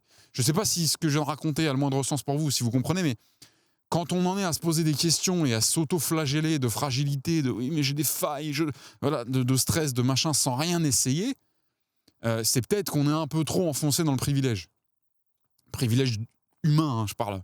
Commencez pas avec les trucs de oui, mais alors eux, c'est des hommes, c'est des femmes, Je parle de privilège de vivre en France en 2023 et d'avoir des revenus récurrents, que ce soit un salaire ou peu importe quoi, qui vous permettent de vivre tout aussi bien et d'être en train de vous poser la question de est-ce que je participe à la prochaine conférence de trucs. Si on en est là, les amis, c'est peut-être qu'on n'a plus vraiment de problème. Donc, plutôt que de vous répandre dans la faiblesse, la fragilité de pas... Allez-y, passez à l'action pour voir. En vrai, ça va vous faire mal peut-être pour certains, mais moi, il y a un truc qui me dépasse, c'est que si vous êtes paralysé à l'idée de prendre la parole en public et que ça vous torsade le ventre à chaque fois que vous, soi-disant, essayez, mais à un moment donné, ne le faites pas. Si vous avez essayé, arrêtez. Moi, manger des brocolis, c'est un problème pour moi. Vous voyez, je ne peux pas. Ça ne passe pas. On a essayé à peu près tout ce qui était essayable. Bon, à un moment donné, basta. Ok ? C'est pas ça qui va me sauver la vie. Alors, je vous rassure, je mange... Bon, c'est presque pas vrai, mais je mange d'autres légumes. On va dire si. Mais personne ne vous a demandé d'être venu sur Terre pour prendre la parole en public. Vous n'êtes pas Jésus, les gars. Donc, si vous n'y arrivez pas et si vraiment c'est un fléau au point de vous perdre des côtes et des points de vie à chaque fois que vous essayez, arrêtez de nous casser les couilles avec déjà, parce que nous, on vous a rien demandé, on ne vous a pas obligé. Et peut-être que votre truc, c'est le macramé ou l'équitation. Allez faire autre chose. Je sais pas. Qui vous a obligé à faire ça ? Des fois, j'en vois, quand je lis des posts LinkedIn, on a l'impression tous les jours, ils reçoivent un message obscur qui vient de gens qui ont retenu leur famille en otage en disant « Attention, si aujourd'hui tu ne fais pas une conférence, on va... » les gars, on s'en bat un petit peu les reins, en fait. Vous avez essayé, ça n'a pas marché, on va pas en faire un bouquin. Ok ? Si vous avez essayé, que ça a été dur et que ça a marché pour vous, finalement, et que vous en avez fait votre job, je suis ravi pour vous, mais ça m'intéresse plus de savoir jusqu'où vous allez aller et ce que vous racontez dans vos conférences que à quel point les deux premières fois où vous l'avez fait, c'était dramatiquement difficile. Le côté ouin, je suis un héros parce que j'ai surmonté ma petite peur, j'ai monté ma petite marchounette. Arrêtez ça. Parce que déjà, tout le monde le fait, donc ça casse les couilles à tout le monde. Hein. Littéralement, faut que vous compreniez que ça saoule tout le monde. Mais c'est capitaliser sur la mignonnerie. Vous savez, je sais plus qui m'avait expliqué. Alors là, on n'est plus dans la digression, là, dans le festival. Quelqu'un m'avait expliqué pourquoi la plupart des bébés animaux sont mignons, perçus mignons. Et que c'est pas un hasard du tout qu'on fonde devant un chaton, qu'on fonde devant un chiot, un poussin, etc. Et en fait, c'est totalement logique et créé... c'est totalement justifiable, explicable par la nature et par le fait que les petits spécimens faibles, fragiles, ont besoin d'être épargnés par les différentes prédations, etc. Bref, là c'est pareil, c'est comme si vous capitalisiez sur votre faiblesse, votre mignonnerie, alors que ce qui est important, c'est le lion ou la lionne que vous allez devenir ou que vous êtes devenu. Okay ? C'est toujours intéressant de se dire et de vous rappeler, moi aussi quand j'ai commencé, j'étais une grande brêle, j'étais absolument pas valable, mais ça c'est vrai pour tous les gens qui ont réussi quelque chose dans leur vie et qui ont commencé à zéro un jour. Hein, donc Vous n'avez pas le monopole d'avoir commencé dans la difficulté. N'importe quel mec qui jongle avec des bouteilles, quand il a commencé, il en a pété 18 par jour.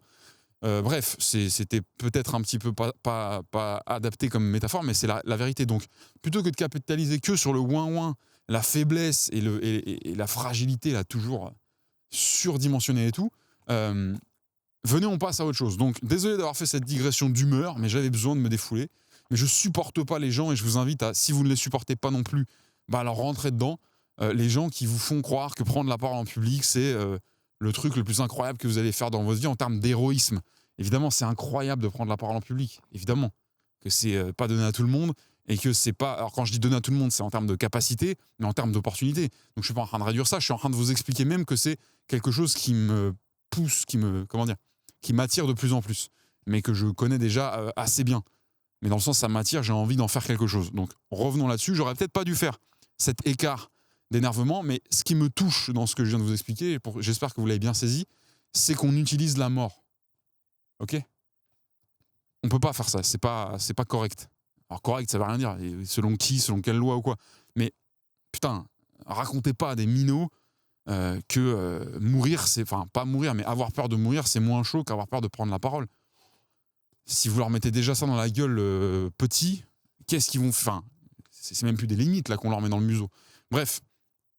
Et ce qui est marrant, c'est que c'est les gens qui veulent vous vendre de l'accompagnement ou qui veulent vous vendre leur héroïsme, leur histoire à eux, sur le fait que prendre la parole, c'est très dur, qui déblatèrent ce genre de conneries et qui donc renforcent les croyances chez les autres que c'est insurmontable.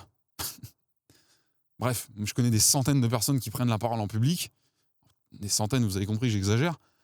Quand je dis que je les connais personnellement, mais j'en connais des tonnes. Et tout va très bien. Et il y en a qui n'ont aucun talent, et ils prennent quand même la parole en public. Il y en a qui ont du talent, et ils l'apprennent peut-être moins que d'autres, j'en sais rien. Y a pas de... Prendre la parole, c'est juste commencer à parler devant des gens. Ça s'arrête là. C'est pas avoir fait 12 ans de théâtre, avoir les messages les plus incroyables de l'univers à faire passer. Prendre la parole, c'est commencer à parler devant des gens. Le problème, c'est que si les gens vous écoutent pas, ça va pas durer longtemps, votre histoire. Mais au moins, vous l'aurez fait. Bref, revenons à du positif, revenons chill, on se détend. Je sais pas pourquoi ça m'a repiqué comme ça au vif. Je sais pas. Bref. La conférence, disais-je, mec qui veut un petit peu réarrondir les trucs. Moi, c'est quelque chose que... Alors, j'ai pas fait des conférences en étant gamin, mais j'ai fait de la scène étant plus jeune. Scène dans le sens plutôt musique. Et beaucoup en solo. Et puis, il m'est arrivé de mener des mini-conférences, des présentations, des trucs comme ça. Et je vais pas vous faire le fragile, j'ai jamais eu le moindre problème à parler en public. Que ce soit devant 5 ou 500 personnes. Attention, ça ne veut pas dire qu'il n'y a pas de stress dans le sens où on a envie de bien faire. Ça ne veut pas dire qu'il n'y a pas d'appréhension. Ça ne veut pas dire qu'on ne met pas d'enjeu. Bien au contraire d'ailleurs. Mais voilà, il n'y a pas de torture psychologique et viscérale au moment de monter sur scène où il faut que je m'injecte un produit pour convaincre mon organisme et mon cerveau de passer à l'action.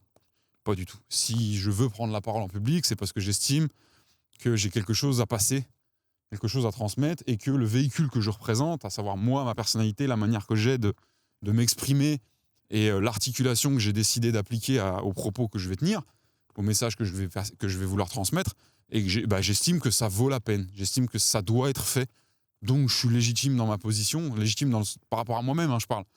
Peut-être que pour les autres et ceux qui reçoivent le message, j'ai aucune légitimité, mais ça, moi, je m'en branle parce que ça ne me regarde pas. Donc, ce que je veux vous dire, c'est que quand je donne des cours, moi, je dois me battre un petit peu contre moi-même pour pas que ça parte en conférence. Alors, en général, et ça, mes élèves pourront plus ou moins le confirmer pour ceux qui sont réceptifs, pour ceux qui s'endorment pas pendant mes cours. Attendez, là, j'essaie de me repérer comme si j'étais un scout. Ouais, c'est bon, c'est par là. Ce que je voulais dire, c'est qu'en gros, la tentation de partir en mode conf, alors qu'à la base, j'ai un cours à dérouler sur un sujet précis qui est parfois un peu très pragmatique, donc pas forcément passionnant sur certains angles, et qui n'est pas du tout mené comme de la conférence, je dois résister à pas digresser, à pas monter sur un niveau supérieur, voilà. Donc tout ça, je dois me battre avec, entre guillemets, quand je donne des cours. Alors tout va bien, c'est pas un combat insurmontable, etc. Mais ça me fait rire à chaque fois quand je me rends compte que j'ai je suis parti sur le côté en mode un petit peu conférence, etc. Mais je me dis, ouais, mais c'est mieux passé.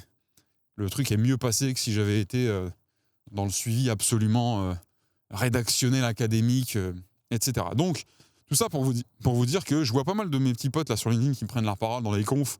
Alors moi, j'ai du mal avec le côté, je viens dans une conf, je raconte ma vie pour vous expliquer que moi, je suis un peu le boss de tout ce que j'ai fait.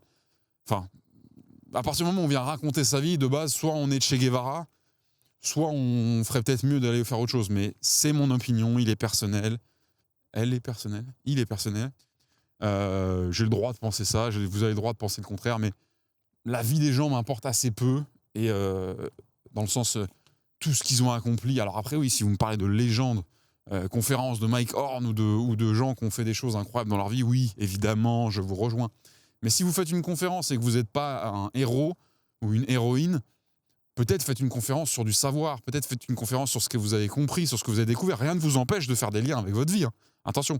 Mais moi, je vous parle du côté conférence, je viens vous raconter ma life. Genre, le message philosophique, c'est votre life. Ok. Si tu veux. Maintenant, et c'est marrant parce que les légendes, les vraies, quand elles font des conférences, elles viennent pas vraiment raconter leur life, elles viennent plutôt raconter ce qu'elles ont appris. Et elles viennent partager de l'enseignement, partager du savoir, divertir. Bref, tout ça pour vous dire que je dois accélérer parce que j'arrive à mon véhicule et je dois enchaîner car, comme je vous l'ai expliqué, le tempo de la journée va être assez soutenu et donc le planning doit être respecté. Ouais, j'aimerais beaucoup remonter sur scène.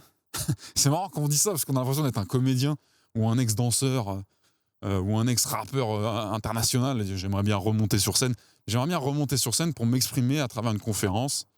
Ouais, j'aimerais bien le faire. Alors ça peut être de manière très ponctuelle, venir faire un petit 5 minutes, 10 minutes sur un truc pour donner de la force à un événement et collaborer avec d'autres gens, etc. Ça ne me dérangerait pas du tout. Mais ce serait quand même une version assez wish de ce que j'ai comme ambition, c'est pas le mot, mais comme fantasme à ce niveau sur ce domaine-là. Mais là, quand je parle de conférence, je vois beaucoup plus une œuvre. Ça veut dire une œuvre dans le sens, quelque chose qui a été construit, qui peut tenir 1 heure, 1 heure et demie, typiquement comme un spectacle. Et pourquoi je vous dis ça ? Parce que tout ça, ça a été renforcé, ce sentiment et cette envie, par une rencontre que j'ai faite très récemment par le plus grand des hasards, mais là, j'aurais pas le temps de vous la développer, mais avec un mec qui s'appelle Gary Vercruz et qui est le fondateur d'une boîte qui s'appelle Comme en couleur, qui a donné naissance à un spectacle qui est mené par l'immense, dans tous les sens du terme, parce que c'est en taille et en talent, Vincent Lemaire, Comme en couleur, qui est un spectacle-conférence, une conférence-spectacle, qui parle notamment de la communication entre êtres humains. Ça va toucher, vous savez, un peu à la méthode DISC, etc. Donc je ne rentre pas dans le détail parce que je ne vais pas bien le faire et ça ne va pas vraiment servir le propos de la vidéo, mais ce qui est intéressant, c'est que Gary, que j'ai rencontré de manière totalement hasardeuse, qui m'a reconnu grâce justement au podcast Entre nous avec Oussama, j'ai rencontré à Lille il y a très peu de temps, on a déjeuné ensemble il n'y a pas longtemps, et c'est la première fois que j'entends... Alors je savais que... Enfin, tout le monde sait dans l'inconscient qu'il y a des conférences, spectacles, etc. Mais déjà, moi, j'en ai jamais vu, jamais fait gaffe. Et je me suis toujours dit, les conférences, pour moi, c'est comme un spectacle. C'est une œuvre tenue de manière vivante par un interprète, ou des interprètes, si on veut. Voilà, et qui doit être intense, riche, qui doit connecter, qui doit toucher au pathos, qui doit faire passer un message, qui doit un peu aussi enseigner, qui doit élever, et qui doit, avant tout, je pense, divertir. Même une conférence sur le sujet le plus sérieux, à mon sens, doit divertir. Divertir, c'est pas nécessairement faire le con des galipettes et imiter les accents. Voilà. Et en fait, ce gars-là, sa vie, son job, son entreprise a été bâti, entre autres, parce qu'il a eu plusieurs phases, comme tout le monde dans sa vie, mais depuis 7 ans, si je dis pas de bêtises de ce qu'il m'a dit, ils ont monté ce spectacle qui s'appelle Comme en couleur, mais qui cartonne. Hein. C'est-à-dire que ça tourne dans des très grosses salles et ça tourne aussi d'un autre côté dans les entreprises qui décident de l'acheter, enfin de le louer comme on dit, et de venir le faire jouer dans leurs locaux. Et c'est la première fois que je considère dans mon esprit cette idée de conférence, spectacle. C'est-à-dire que le mi-chemin entre le divertissement pur, un spectacle d'humour, c'est un divertissement pur, intentionnel. C'est-à-dire que quand on s'assoit jour 1 on va faire un spectacle d'humour, la mission, c'est divertir. On est là pour être drôle. Et moi, je suis très friand de l'humour. J'adore l'humour, comme on dit. J'ai beaucoup fréquenté des humoristes quand j'étais plus jeune et quand je traînais un peu plus sur Paris. J'en ai certains qui sont toujours potes avec moi. J'en ai qui qui ont percé, d'autres qui sont restés malheureusement dans l'ombre, mais qui sont tout aussi drôles. Mais l'humour, c'est un vrai game, c'est un vrai sport de haut niveau. L'humour, pas trop potache, mais l'humour d'élite, un peu stand-up et compagnie. Mais c'est un job où le topo de la mission, il n'est pas compliqué. Hein. Tu dois être drôle, point. Voilà. C'est très bien, mais c'est un game. Voilà. Moi, c'est pas j'aime être drôle, entre guillemets, j'aime ce qui est drôle. Et j'aime bien faire rire, et j'aime bien le sarcasme, et j'aime bien les traits d'esprit, j'aime bien les bonnes vannes, etc. Mais je suis pas très... je suis pas très friand dans le sens... je suis toujours un petit peu gêné par cette intention de base d'être drôle. Dans le sens... pour moi, ce qui est le plus drôle, c'est ce qui n'a... Enfin... Je sais pas comment formuler ça. C'est pas ce qui est involontairement drôle, même si les choses involontairement drôles sont souvent très drôles. Mais ce qui est drôle, c'est ce qui est spontanément drôle. Voilà. C'est plutôt ça que je voulais dire. Mais en même temps, quand on écrit un spectacle, on écrit un spectacle. On va pas inventer toutes les vannes du spectacle en réel. Pour ceux qui font ça, il y a du génie. Maintenant, on sait que les génies de l'humour sont des hybrides et ont une énorme trame qu'ils ont travaillé, rodé et développé avec le temps, mais sont aussi capables de venir y appliquer des traits de génie en spontané, en live. Mais en tous les cas, je suis assez réceptif à l'humour spontané, à la drôlerie spontanée, au trait d'esprit spontané. Pas beaucoup moins, mais un peu moins, pour être très honnête, à tous ceux qui sont aux autres traits qui sont plus, calculés, écrits, scriptés, complètement joués, quoi. C'est comme une photo. Alors c'est toujours con de dire ça, mais une photo complètement posée où il n'y a pas une once de naturel, et une photo volée dans le sens bien attrapée au bon moment du terme, c'est pas la même chose. Hein. On peut essayer toute la journée d'imiter la spontanéité d'une photo en la posant, on n'y arrivera jamais. Bref, je m'enfonce. Et donc Gary, il m'a fait découvrir ce truc-là, et il a créé une brèche dans ma tête. Et c'était pour vous rajouter une ligne dans le catalogue de qu'est-ce que vous avez comme impression, dans quoi est-ce que vous aimeriez me pousser à aller. Parce que le côté conférence, en fait, ce que lui il m'a amené dans la tête, en dehors du fait qu'une conférence, ça peut être perçu comme un spectacle, c'est pas que dans le sens ah ouais, une conférence, ça a le droit d'être drôle aussi. Mais là, je suis pas en train de vous dire que mon but, c'est de faire une conférence de mongol où je vous dis, je vais faire des galipettes et du jonglage. Hein. Mais c'est de dire, une conférence, c'est pas que venir dans un endroit et venir dire, alors voilà, telle information, c'est ça. Mais il m'a fait voir la conférence comme un produit. Voilà. C'est ça que je voulais dire depuis le début et que j'ai mis une demi-heure à dire. Il m'a fait voir la conférence comme un produit de divertissement qui peut être très fort en teneur pédagogique, très fort en enseignement, très fort en connexion, très fort en inspiration. D'ailleurs, c'est, je pense, aussi une de ses missions. Mais il me l'a fait voir comme un produit. Et je ne l'avais jamais considéré comme ça avant. Pour moi, quelqu'un qui est conférencier, il vient, il passe, il jongle un peu avec ses différents sujets. Il est... Et en fait, non, ça peut être un produit, quelque chose qu'on vend directement, qui a été rodé, qui a été fait, qui s'améliore, comme un spectacle, en fait. C'est ça, pour moi, la richesse de la rencontre avec Gary, en dehors du fait que c'est un super mec et on a passé un super bon moment, etc. On va certainement se revoir. Mais c'est qui m'a permis de connecter, comme je le faisais déjà, hein, le spectacle et la conférence, dans le sens où c'est deux choses qui tiennent sur scène et qui sont divertissantes et qui passent de l'émotion ou du message. Mais il m'a permis aussi de les connecter sur un plan, alors j'allais dire économique, mais c'est un peu trop réducteur, mais sur un plan, sur un plan de vision technique. Une conférence peut être un produit. Alors peut-être que vous êtes en train de me regarder et dire bah ouais frère, en fait nous on le sait depuis 25 ans. Mais ce que je veux dire, c'est que faire une conférence et l'améliorer éternellement sur un sujet, et quand je dis améliorer, c'est améliorer l'efficacité de divertissement, l'efficacité d'enseignement, l'efficacité de tout ça. Je trouve ça assez ouf. Je sais pas vous, mais je trouve que c'est passionnant. Donc voilà, écoutez, je vais couper là. Je vous aime très fort. Merci d'avoir regardé. Je fais demi-tour pour éviter de me manger une voiture dans la gueule. Je sais... Si, normalement demain, je retourne encore un épisode. Là, je vais vous laisser parce qu'il faut que je fonce aller me faire belle pour tout ce qu'on tourne aujourd'hui, tout ce qu'on enregistre, tout ce qu'on voit. Du coup, ce que je vous demande avant de raccrocher, c'est répondez-moi s'il y en a qui sont intéressés par donner leur opinion et qui se sont un peu prêtés au jeu à regarder quelques épisodes pour se faire une idée, peut-être mauvaise, hein, mais de ma gueule. Et quelle voix les amis, qu'est-ce que vous voyez le plus comme voix naturelle dans laquelle poncer quelque chose en vous disant que de toute façon rien ne dit que ça va être fait. C'est juste, ça m'intéresse d'avoir votre retour. Prenez soin de vous, les amis. Faites des choses, que vous connaissez la chanson. Exécutez, faites des choses, buildez. Soyez des builders, des bulldozers. Et on se reparle très vite dans le prochain épisode. Salut! T'es encore là ? Je sais pas ce qui t'a poussé à rester jusqu'au bout, mais justement, ça m'intéresse. Avant toute chose, si la balade t'a plu, abonne-toi. Vraiment. Si tu le fais, ça va me rendre heureux. Quand je suis heureux, j'ai plus d'inspiration. Et ça se ressentira dans les prochaines marches. Si t'es sur YouTube et que t'as un grand cœur, et je sens que c'est le cas, tu peux m'envoyer de la force et du feedback en commentaire. Et pour me suivre ailleurs, trouve-moi sur LinkedIn. Je m'appelle Basile Vierne. Basile avec un E comme empereur à la fin. Et Vierne, ça s'écrit V comme Viagra, I comme imbroglio, E comme essuie-glace défectueux, R comme rien ne sert de courir, il faut partir à point, N comme narcotrafiquant, et enfin E comme encore merci et à très vite pour un prochain épisode. Bise. Mais alors à qui parle-t-il à la fin ? À lui-même, paraît-il. Eh bien, on marche vraiment sur la tête, cher ami. Et si vous me dites en parlant, je vous en colle une.